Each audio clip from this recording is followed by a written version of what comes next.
What was the weirdest part of the pandemic? I live a block away from a very busy highway. While I never really noticed the sound of the highway, when it was gone, the silence was amazing. I don't remember 2021 at all.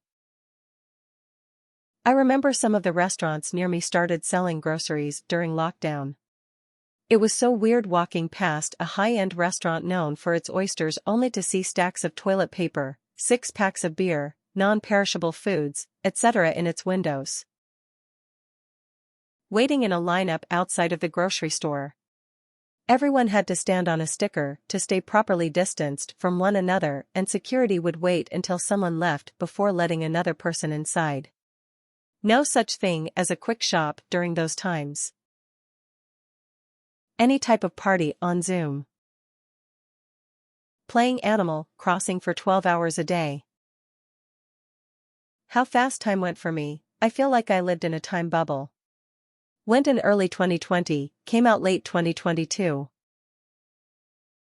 Toilet paper hoarding.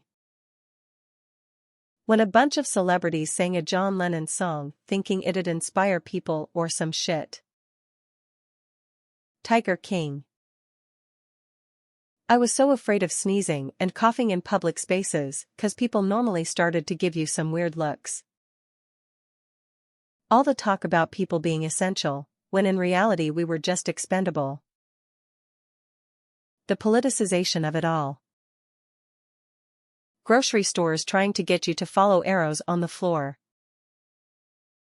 How the wildlife started walking through towns as soon as the stay-at-home orders took full effect. LA filling an outdoor skate park with sand and arresting someone for swimming all by themselves in the ocean.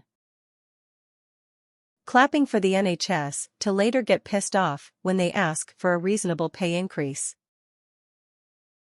How people who were considered essential healthcare, retail workers, farmers had to keep working without any pay increases, while everyone else stayed home and got paid. The rich just got richer too. Being an essential worker, and still get shit on upside down face. No one out in public. When people first started wearing masks and they were sold out everywhere, so people had to improvise and create their own weird random supplies from home. It's not surprising, but I am disappointed at how poorly the governments were prepared. There was no logic applied to anything. What a mess. I never understood the sourdough starter craze. We get locked in our homes for a few weeks and suddenly everyone's baking bread? The double standards. How everyone instantly became an infectious disease expert overnight after fast-forwarding through a few videos on Facebook and reading articles from experts. Yes, of course, your time as an unemployed hairdresser really makes me think you grasp everything that's going on right now and are competent at breaking down the situation and, most importantly, how you are going to solve it. We have a pandemic every 100 years or so right around the 20s, and we've had like 15 years of experts saying that the next big world-changing event would be a pandemic. And then the worldwide medical organizations who monitor pandemics were like, hey guys, we have a pandemic coming, and people were still like, this has got to be fake, why have I never heard of pandemics before? When there was absolutely nobody anywhere. Everything was shut, everywhere looked like a ghost town. The cold flu suddenly disappeared. That people were reminded to wash their hands, even then not many people did or still do. The alcohol distilleries that turned into hand sanitizer manufacturers almost overnight. I regret not grabbing that obvious vodka bottle which was filled and labeled as hand sanitizer at the gas station back in 2020. It was cool to see all the trends too.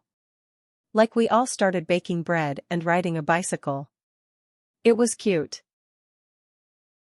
For me, how it further divided America instead of being more of a unifier. Online classes. Indian bloggers bragging about how India was so adept at handling pandemics because for reasons unknown the initial wave pretty much bypassed India.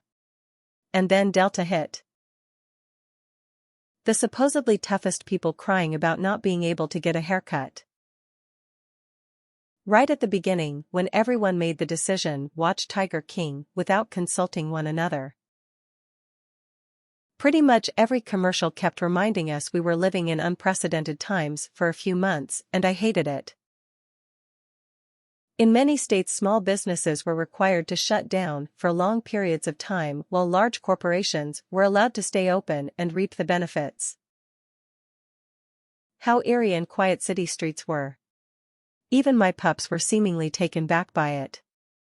They'd keep looking around as if they were trying to figure out where the cars and people were. Every block, every corner. Realizing a lot of people I know are idiots. Working at the hospital and seeing my patients dying like flies, then going home and getting on Facebook and hearing about how it was all fake and overblown. When you could eat at a restaurant but you had to wear a mask while walking in. That was around the time of peak stupidity. Feeling like I lost years of my life. Especially since I'm in my 20s, it was extremely jarring. Just how long 2020 felt. Longest year of my fucking life, man. The makeshift protective where people threw together to go out. How we all realized some people are really stupid. How a majority of people got to stay home and get free money. But us poor peasants had to keep working because apparently rich people still need us. How many people absolutely refuse to be part of the solution? The pandemic exposed how damn self-centered so many people are. How relaxing it was when everyone was keeping their distance like I'd been doing for decades. Never in my life I have experienced such peace and tranquility. Probably never will again. Says a lot about how a person would feel without people constantly jabbing at them just because society demands it. Going for a hike in the woods, seeing absolutely no one but still finding masks littered at the trailhead. Isolation. It really hurt me. Turning it into a political problem. Walking into a bank with a mask on. 1. No one could admit we think this is what we should do, but we could be wrong and may have to change next week, but hey, science ain't perfect, so give us a break. 2. No one could admit, well, these people do know some things, and they're pretty smart, so I'm going to do as they suggest so I don't die, even if I'm guessing without evidence I wouldn't like their politics much. Edit spelling. Being one of the few essential workers who still had to go to work every day even at the height of the pandemic. I legit drove to work at 120 miles per hour every day. Barely ever saw another car. And the cops weren't pulling anyone over. It was awesome. Watching the stock market shoot upward while business profits tanked. The fact that isolation was a bit enjoyable in terms of solitude on and off for mental health. The sudden validation of every zombie apocalypse end of the world media. It turns out that when push comes to shove, people will in fact not act with society's interests at heart. That nature literally came back in full force and everything got better environmentally. It began recovering right away and everything became healthier. Waters we thought were naturally brown immediately began turning blue. Animals began returning to habitats, plants began to flourish, air quality was completely night and day different. All we did was stop for 2 weeks. That was it. That's all it took. Pretending to be bummed out about staying indoors the whole time. People thinking a $2 pack of 6 disposable masks had 5G GPS tracking equipment installed in them. Finding out how unwilling people are to perform the mildest of inconveniences to help others, and how far they are willing to go to justify this selfish behavior. Celebrities busting their asses to stay in the front of people's minds, like the level of vanity was insane. When people were bleaching their groceries.